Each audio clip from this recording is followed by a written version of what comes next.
Moje ime je Marko Čenčur. Jaz se že desetletja ukvarjam z znanostjo, z matematiko in z vsemi temi stvarmi, ki so povezane s prehrano, predvsem vegansko prehrano. Tako da danes boste slišali veliko stvari, ki bodo mogoče srhljive, se pravi matematika in podobne stvari, ampak se ne ustrašiti. Samo da vidim zdaj, kako gre tole naprej. Pri oceni prehrane, kakršnekoli prehrane, če gledamo to iz znanstvenega vidika, je treba najprej poznati znanost, kako znanost deluje, temu rečemo ponovadi znanstvena pismenost. Marsikdo misli, da je znanstveno pismen, ampak nažalost se o tem nič ne učimo, ne v šolah, ne v javnosti, tako da nažalost večina nas ni pismenih in ni tako enostavno, kot mogoče na prvi pogled izgleda. Drugo je poznavanje matematike, seveda vsi poznamo matematiko do določene mere, ampak matematiko treba tudi razumeti, kaj se računa, zakaj se računa, na kakšen način se računa, ker mi lahko delimo pa množimo številke, dobimo neke rezultate, ampak so lahko čisto nesmiselni, če ne vemo, kaj delamo. In ena stvar, ki je pa v bistvu najbolj pomembna pri znanosti, je pa izogibanje ideologije. Recimo, ideologija je smrtni sovražnik znanosti. Ideologija je nasprotje znanosti. Kakršnokoli vključevanje ideologije je samo avtomatsko nasprotovanje znanosti. Tako da temu se je treba, če hočemo znanstven pogled imeti, na vse pretege izogibati. Bom lepo vse pokazal tudi na primerih, tako da bo verjetno jasno. Zdaj, kaj je znanost, lahko najprej definiramo. Najlažje se definira to na način, da povemo, kaj ni znanost. Znanost niso razne publikacije v raznih časopisih, Facebookih, YouTube videih, to ni znanost. To so interpretacije nekih ljudi, kako si oni predstavljajo znanost, ampak znanost ni to, to je samo njihovo osebno mnenje. Tudi niso, recimo, kaj s tem, razni guruji, neki veliki guruji o prehrani, kaj oni govorijo. Tudi če citirajo ne vem kakšne rezultate znanstvene, to še ne pomeni nič. Znanost je neodvisna od tega. Tudi niso razne knjige, poljudne knjige, ne vem, take in drugačne knjige, ki govorijo o prehrani, to ni znanost. To moram še enkrat poudariti, marsikdo meša to in misli, da je to znanost in zato pride do nesporazumov. Tudi izjave raznih, kaj s tem, strokovnjakov, posameznikov v javnosti in tako drugače, to ni znanost, to so njihova osebna mnenja in treba je ločevati. Tukaj mislim, da se mikrofon kar malo vklopi, če pridem zraven, se bolj sliši. In če ljudje tega ne upoštevajo in slišijo različna mnenja in vsak neke svoje stvari govori in mislijo, ja, vse ta znanost je pa itak. Nima pojma, eni govorijo to, eni govorijo to ne drži. Temu jaz rečem efekt paradižnika, ker za paradižnik so eni govorili, da je škodljiv, eni, da ni škodljiv, resnica pa sploh ni nič od tega. Mislim, ni škodljiv, no, to je resnica. Skratka, če poslušamo te razne guruje, YouTube, lady, ne vem kaj, vidimo, da 100 različnih mnenj pride in to ni znanost, še enkrat poudarjam, to so mnenja posameznikov, ki nima znanostjo lahko tudi nič nobene veze.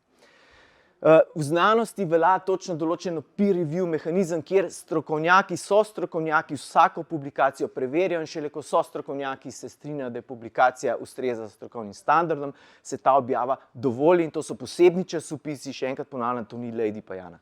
To so posebni znanstveni časopisi in samo izključno to je znanost, kaj tam noter piše. In še to je treba znati potem pač interpretirati, ker tudi ni najbolj enostavno. Seveda, pri znanosti je treba vedeti, da ena sama raziskava še čisto nič ne pomeni. Zdaj so mi ga pa izklopili. Ena raziskava še čisto nič ne pomeni. Treba je videti, kaj celota celega področja pomeni. Treba je nekako ugotoviti, v katero smer kažejo raziskave. Ne samo citirati eno raziskavo z nekimi rezultati in kazati, evo, to kaže znanost. To ni primerno. Treba je upoštevati vse hkrati in šele na to se odločiti, kaj to pomeni. Seveda, kar bi rad zelo poudaril, razne izkušnje, nekdo je jedel to in se boš počutil, take stvari moram še enkrat povedati zelo natančno, to ni znanost. To so osebne izkušnje, osebna mnenja, niso znanost. To je treba poudariti. Zdaj, tukaj imamo neke pač možnosti, kako lahko kakšne napake oziroma kaj je treba pri znanosti paziti. Pri znanosti ni pomembno, kdo ali kaj nekdo nekaj reče, ampak samo kakšne dokaze ima za svojo trditev. Ni važno, lahko reče to, ne vem, tudi nekdo, ki recimo, ne vem, šraufa tamle v kleti neki. Ampak njegova izjava je neodvisna, važno je samo, kakšne dokaze ima za svojo trditev. In to sem že prej pač povedal, ne bomo zdaj ponavljali, ker nimamo veliko časa. In pri znanstvenih dokazih bom pa zdaj povedal eno izmed najbolj pomembnih stvari, je treba vedeti, kam v hierarhijo znanstvenih dokazov posamezen dokaz sodi.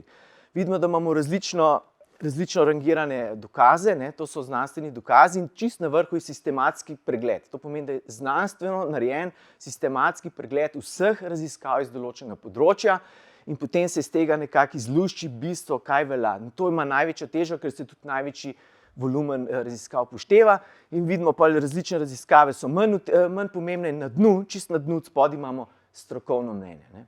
Marsikdo v Sloveniji, ne, predvsem tisti, ki se po raznih televizijah pojavljajo in govorijo neka strokovna mnenja, bi se radi promovirali na vrh te piramide, ampak treba je povedati, kakršnokoli strokovno mnenje je praktično brez vrednosti v primerjavi z višje ležečimi dokazi. To je zelo pomembno vedeti. Ne. To je pri znanosti je hierarhija najpomembnejša. Ne.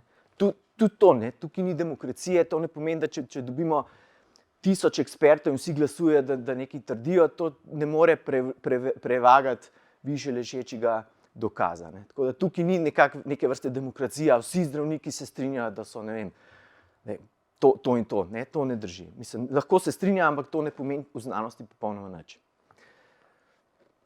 Potem so napake, ki jih ponovadi ljudje delajo, se pravi cherry picking, to pomeni, da izberejo samo določene 2-3 raziskave, ki grejo v njihovo smer, zanemarijo pa ostalo in potem vehementno neko trditev zvlečejo ven iz tega. To je zelo pogosto, ne? Skratka, to se ne sme delati. Ne? Potem irelevantni dokazi vlečejo dokaze, to bomo malo kasneje povedali, ker nimajo veze s tem, o kateri govorimo, ali pa napačna interpretacija, ne? To je pa tudi zelo pogosto.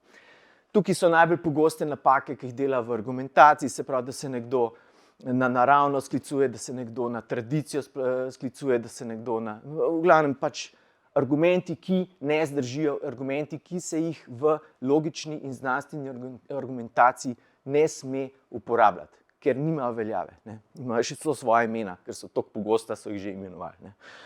Tako tle se ne bomo zadrževali, ker nimamo dosti časa. In zdaj, tako kot sem prej rekel, če se te znanstvene pismenosti nimamo oziroma se ne držimo znanstvenih pravil, dobimo občutek, da eni trdijo to, ne vemo, kdo ima prav, mogoče je pa resnica nekje vmes, kar je popolnoma napačno. Ne? In na videz znanost pač nasprotuje sama sebi in nekako v sredini, mislimo, v sredini nekje resnica, to v znanosti ne drži. Znanost ni politika, kjer se dva mnenja krešeta in potem se za nek kompromis odločimo. Znanost je, drži eno, drugo pa ne drži. In kaj drži in kaj ne drži, se dokaže z znanstvenimi dokazi, z matematiko. Ne? To ni demokracija, ker večina glasuje in potem to drži. Ne? To je treba zelo vedeti. To je nekako ljudje nismo navajeni na to, mislimo, da se nekako to preko glasovanja ocenjuje, pa ne drži. No in če pogledamo zdaj o veganstvu, imamo tukaj več organizacij, ki so naredili tisti sistematski pregled tamle na piramidi, ta vrhen del, ne, se pravi sistematski pregled celotne literature, znanstvene literature iz področja prehrane in veganstva. In imamo tukaj par organizacij, največjih prehranskih organizacij na svetu. In da ne bomo komplicirali, njihovo stališče je precej jasno, da je pravilno sestavljena, tako kot vsaka prehrana mora biti pravilno sestavljena, seveda. Je primerna za otroke, odrasle, nosečnice, skratka za vse. Ne. Tukaj ni nobenih preprek. Ne. Tako da to, kar je zdaj na ekranu, je konsenz znanosti. Pika. Tukaj ni demokracije, tukaj ni debatiranja, to je to. Kdor temu nasprotuje znanosti. No, ok, tukaj imamo zdaj konsenz mednarodne prehranske znanosti, zdaj bomo malo primerjali, no, na momente tudi slovensko prehransko stroko, samo za ilustracijo, da vidimo problematiko. Ne, se pravi, pravilno sestavljena veganska prehrana je primerna za vse. To je konsenz, ki smo ga preverili na osnovi vseh raziskav, ki so bili do zdaj narejene, na osnovi rigoroznih metod, kako so to ugotovili, to je stališče znanosti, pika. Ne, to je pač to. Potem imamo pa slovenske strokovnjake, ne, predklinični, glavni naziv zelo dober, ki trdi, da veganska prehrana je prepovedana. Zakaj? Ker ona tako trdi. Ne? Potem imamo slovenske prehranske smernice, kjer piše eksplicitno, saj pred časom je mogoče se to že spremenili, pravilno sestavljena lakto-vegetarijanska prehrana ni primerna za otroke. Pravilno sestavljena, ni primerna. To v slovenskih smernicah piše. Upam, da se bo to spremenilo. Skratka, vidimo razkorak med stroko, znanostjo, pa med lokalno slovensko stroko, ki trdi stvari, ki so popolno diametralno nasprotne. Ne. Zdaj, naslednja stvar, ki boste verjetno slišali, ko se bo govorilo o veganstvu, ali pa ena izmed najbolj pogostih stvari so beljakovine. Ne. Beljakovine so problematične, če se ne je živil živalskega izvora in tako naprej. To verjetno boste slišali, če boste rekli, da ste na veganskem izzivu. Prva stvar, kje boste pa beljakovine dobili? Ne. Zato pogledamo takole tabelo in seveda tako tabelo vam bo marsikdo pokazal in bo rekel, poglejte, kako je meso kraljuje kot vir beljakovin, ostalo je tam neka revščina, zelenjavna, rastlinska, ne pride niti do kolen. Seveda, če tole odstranite dol, prvo črto, če odstranite, se boste praktično brez beljakovin ostali. Edino, če se sojo najeste vsak dan, ne vem koliko kil. Glede na ta graf. Zdaj, tule v tem grafu je nekaj zelo nenavadnega. Če dobro pogledate, vidite tamle čips pa krompir. Vidite, čips je narejen iz krompirja in čips ima po tej tabeli 3-krat toliko beljakovin kot krompir. Se pravi, magično nekako. Čips vzamemo krompir, narežemo, ga spražimo v olju in imamo kar nekaj 3-krat več beljakovin, kot smo jih imeli prej. To nekaj ne bo držalo. Se upam, da vsi strinjamo. Ne drži pa to, da je ta tabela normirana na težo živila. Čips zgubi veliko na teži, ker voda izpari in navidezno ima več beljakovin, v resnici jih pa nima, ker jih nima od kje dobiti. In zato se ne sme gledati živila normirana na težo, ampak na energijo. Ker energija je tista, ki je skupna vsem živilom. Mi moramo jesti živila zato, da dobimo določeno količino energije, ne da zaužijemo določeno kilo hrane. In zato dobimo tam totalno popačeno primerjavo, ker smo napačno normirali. Zato sem prej rekel, lahko delimo pa množimo marsikaj, ampak dobimo popačene stvari, če ne vemo, kaj delamo.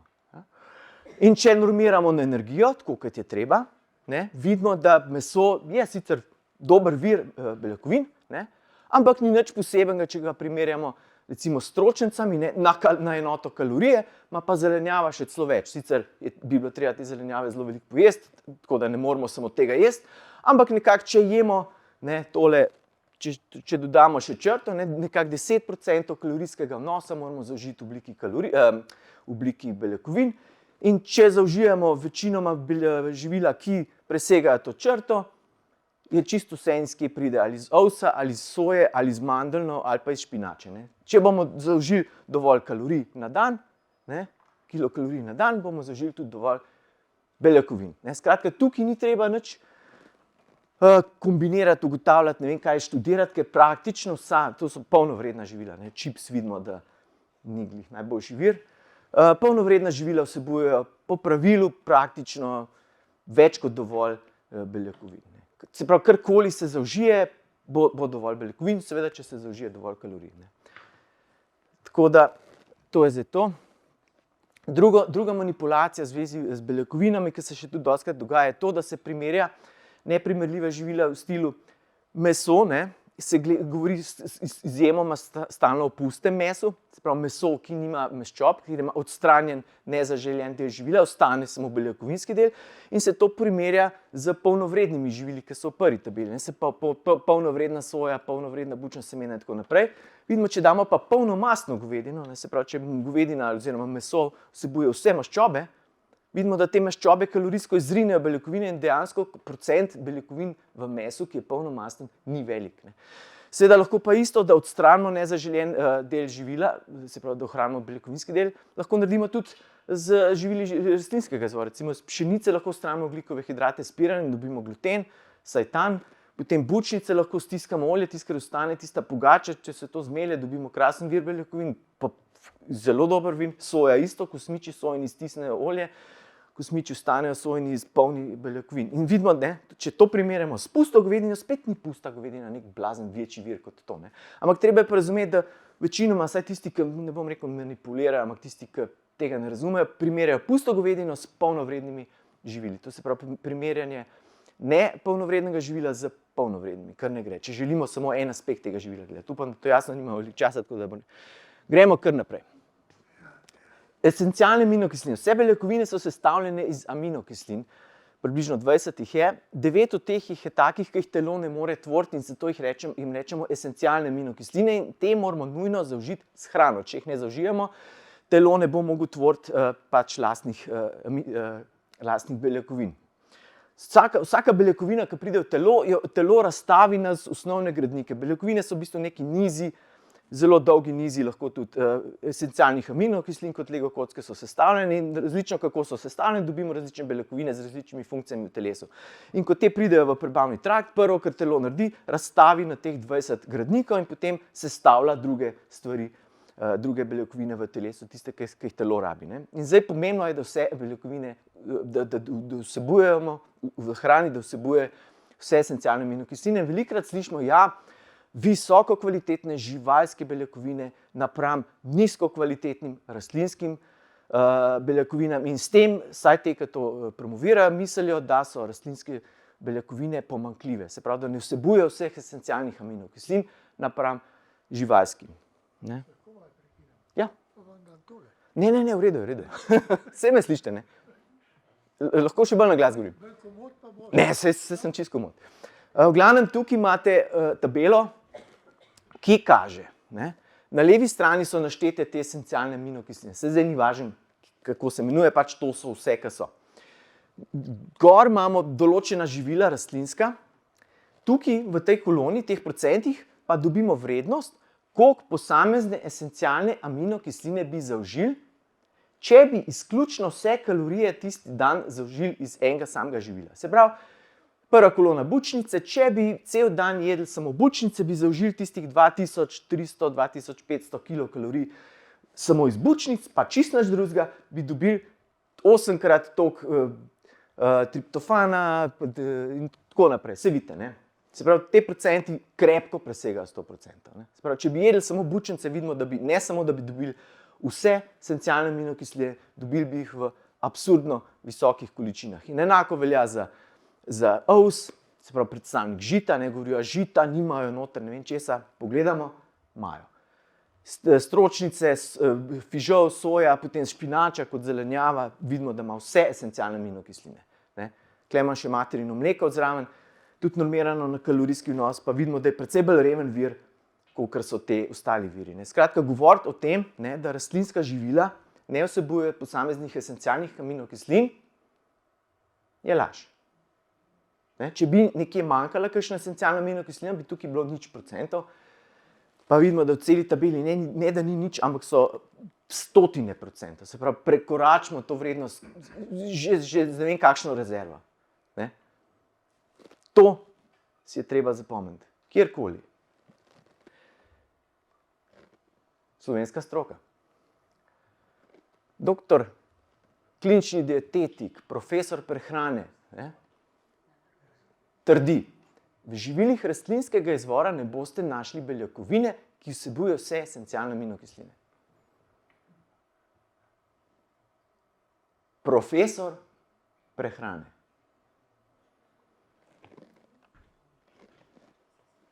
Trdi, da niti eno od teh živil ne vsebuje vseh esencialnih aminokislin. Profesor prehrane. Na biotehniški. Nada Vrtovnik Kozjek, ste jo verjetno že videli, vrhunska strokovnjakinja za prehrano. Vodja ambulante za klinično prehrano. Beljakovine stročnice ne zagotavljajo dovolj metionina in triptofana. Lahko preverimo. Rdeč fižol, metionin, vidimo 630, nekje sem zdaj gledam, 448%, pa kaj še je, triptofana. To je absurdno. To vam kažem zato, da boste videli, čem je problem. Potem imamo specialistka klinične dietetike. Rastlina, kot je fižol, ne vsebuje vseh esencialnih aminokislin. Fižol. To je stanje slovenske stroke. Naslednja stvar, ki sem omenil, ki je zelo pomembna, je ideologija. Ideologiji se je treba v znanosti izogibati na vse pretege. Ena izmed najbolj problematičnih stvari, Se pravi, to so stvari, ki so pač ideološke, ki nimajo osnove v znanosti, niso niti definirane, ki izhajajo iz nekih osebnih kapric. Ne? Ena najbolj rekel, razširjenih in ena izmed najbolj, kako bi rekel, škodljivih tudi, bi rekel, je sklicevanje na naravno.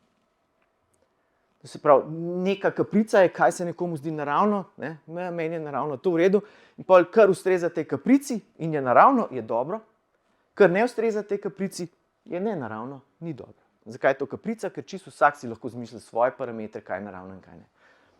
Skratka, to nima nič veze z znanostjo. Ne? Vidimo, da je to absurdno, naravne stvari so paraziti, čudovita stvar, sigurno so dobri, kolera, naravna, zelo dobra stvar, zelena mušnica, v rosi raste v gozdu, zelo naravno, 100% dobro. Vidimo, kakšen absurd. Antibiotiki nenaravni rešujejo milijarde življenj. Termična obdelava hrane nam poveča nabor hrane, nenaravno, ampak zelo koristno. Obleka, toplo stanovanje, nenaravno, ampak zelo koristno. Ljudje preživijo zaradi teh stvari. Se pravi, vidimo absurdnost te obsodbe. No? Zdaj pa ena izmed najbolj problematičnih stvari pri sklicevanju na naravno, ena podskupina tega je sklicevanje na evolucijo.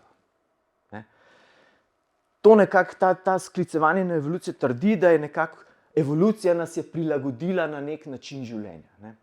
Ta način razmišljanja predpostavlja, da je potem ta način, v katerem je človek živ leta in leta, da se je na to nekako prilagodil in s tem nekako dobimo idealno življenje, idealno zdravo življenje. Ne? Problem tega pa je, da evolucija, kot vsi vemo, deluje z naravno selekcijo in naravna selekcija deluje samo do prenosa genov. Se pravi, ko se enkrat geni prenesejo na naslednjo generacijo, se pravi, tam nekje pri 25. letu, potem evolucija nima več nobenega vpliva na karkoli, kar se potem dogaja. Saj ne direktnega. Ne? Konec koncev absurdno bi lahko tam pri 30 letih vsem ljudem odpadla glava, bi umrl takoj in evolucija tega ne bi mogla preprečiti. Ker nima mehanizma, ker gene bi vsi prenesli in takoj potem bi jim odpadla glava. Ne? To je absurdno govoriti, da ta evolucija lahko povzroči zdravje v starosti. Ne? Ker nima mehanizma, niti metode, kako bi to lahko evolucija sploh naredila. Ne? To je treba paziti. Ne? In zato pač ta evolucija, ki je povzročila to človekovo vsejedost oziroma prilagoditev na ne vem kakšno hrano, lahko samo ugotovimo, da človek to hrano lahko je, kaj je in koliko je in na kakšen način je, se pa iz evolucije ne da sklepati, še manj pa iz vsejedosti. Upam, da je to jasno, ker to je zelo pomembno. Znanost na drugi strani, pa namesto da analizira oziroma ima povratno povezavo samo pri 25. letu, znanost pa analizira vse stadije človekovega razvoja, gleda, kakšen vpliv imajo določena živila na posamezne stadije, preko znanstvene analize analizira in dobi rezultate, kaj je optimalna prehrana. Za razliko od evolucije, znanost upošteva kompletno starost in prav tako zdravje. Ker evolucija je vse, če človek zboli za neko boleznijo, če ta bolezen ne prepreči prenosa genov. Evolucija je samo do tega, da se geni prenese. Lahko je totalno bolan, ampak če lahko gene prenese, je čisto vse. Mi kot ljudje, znanost, pa bi radi živeli čim bolj zdravo. In je to precej drugačen cilj, kot cilj evolucije. Upam, da je to jasno in upam, da je to jasno, ker je to zelo, zelo pomembno. Ker zelo, zelo se zlorablja to naravno evolucijsko, kakor ja, človek je to jedel, zato je to avtomatsko zdravo. Ne drži. Lahko je, lahko ni. Kaj je zdravo in kaj ni, je samo znanost tisti faktor, ki to analizira. In to po določenih pravilih, ki sem jih prej omenil. In seveda spet slovenska stroka. Spet, ne bom, kar preberite si, ne bom niti razlagal. Ne? Vidimo, to so šolski primeri sklicevanja na naravno in to so šolski primeri ideologije, ki za znanostjo nima nič skupnega. In vidimo, da ta drug še celo verjame v pravo znanost, ne v napačno. Tako da to je žalostno, no? To samo to lahko rečem. Samo to poudarjam zaradi tega, ker se boste slej ko prej lahko s tem srečali, slej ko prej bojo servirali o tem, kako je človek vse jed, kako je evolucijsko jedel, preko zgodovine, ne vem kaj, in zato je to avtomatsko najbolj zdravo. Ne drži. Znanost je tista, ki analizira, kaj se je, koliko se je, na kakšen se način je, da je človek optimalno zdrav. Ne pa neko predvidevanje, ne, ker je to nekoč nekdo delal, je pa evolucija kar poskrbela avtomatsko za vse. Ne, ni, ne more, ne da se. Evolucija garantira, da bomo prenesli gene v naslednjo generacijo in čist nič drugega. Evolucija ne zanima, bomo mi pri 80 letih zdravi, kaj šele živi. Tako da to je treba razumeti. Zdaj pa še ideologija na osnovi B12, to je pa druga stvar, ki boste verjetno slišali poleg beljakovin. B12 je problem. Ne, B12, edini vir B12 so mikroorganizmi, tam na levo gor. In jih proizvajajo pač to, ta vitamin proizvajajo mikroorganizmi. Zdaj ta B12 na to pride v telo živali, tam ne sem enega pujska dal. In potem se v mesu te živali ta B12 veže na beljakovino. Imamo neko vezano obliko tega vitamina. Potem človek zaužije to meso skupaj s to vezano obliko B12 v želodec in potem v želodcu posebni procesi ločijo B12 od beljakovine, tako da dobimo uporabno obliko tega vitamina, se pravi isto obliko, ki je bila tam na začetku, samo je šla čez celo tega procedure. To je to. To je vir B12 v mesu. Na drugi strani vidimo precej bolj logično, pa precej bolj smiselno obliko uživanja tega vitamina, direktno. Brez da se gre čez tisto proceduro, lahko ta vitamin zaužijemo direktno. Ampak to ni naravno. Ne bom izgubljal več besed o tem. Podobna zgodba je za dolgovrižne omega-3 maščobe. Edini primarni vir, vsaj za morske organizme, so alge, ribe zaužijajo te alge, te dolgovrižne omega-maščobne kisline vgradijo v telo in potem potuje preko prehrambene verige, plus še polutanti in vse živo se dodaja temu in na koncu dobimo te originalno pridobljene iz alg, ali pa to vse mimo gremo po krašnici in da zaužijemo direktno, ne z uživanjem alg, ampak pač iz alg lahko pridobimo, kolikor želimo teh dolgovrižnih omega-3 maščob. Tako da vidimo, ne, zdaj, pač nekdo reče, ja, veganska prehrana ne vsebuje vitamina B12, ker rastline ne vsebujejo B12, kar je res, ne, ampak je treba poudariti, da veganska prehrana ni izključno rastlinska prehrana. Bom mogoče, če bom še malo časa, malo več o tem povedal.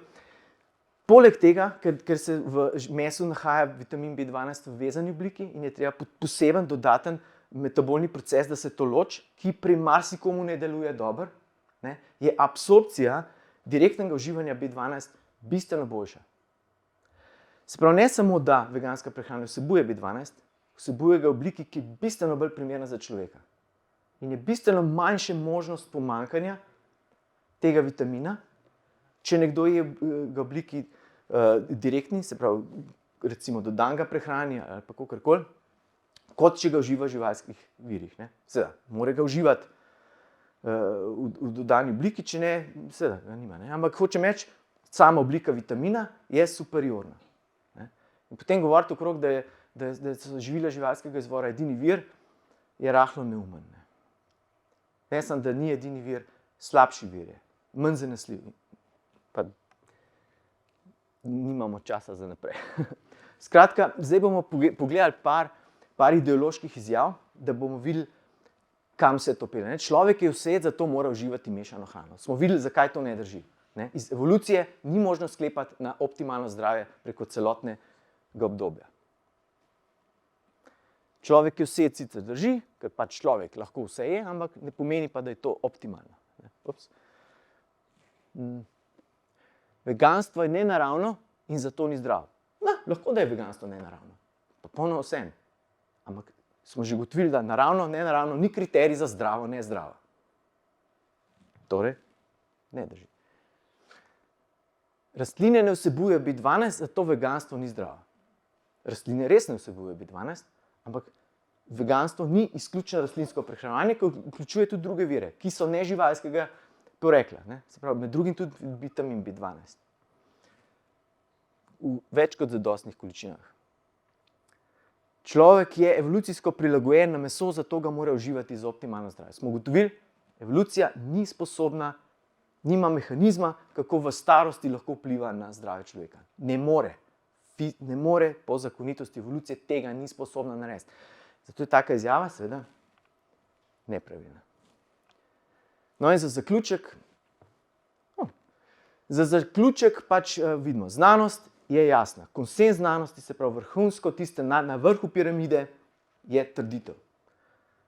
Jaz sem jo pustil kar v originalni angleščini, pač veganska prehrana, seveda kot vsaka prehrana pravilno načrtovana, je primerna za vse stadije človeka. Pika. Temu se ne da ugovarjati.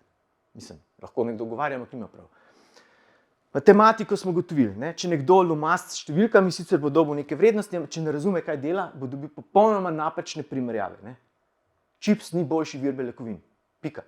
Ne? Se da to narisati v tabelo, lepo izgleda, ampak je napačna. Primerjava je nesmiselna. In je zato treba razumeti matematiko, kaj se računa, zakaj se računa. Ne? Smo videli, kaj se zgodi, če tega ne upoštevamo.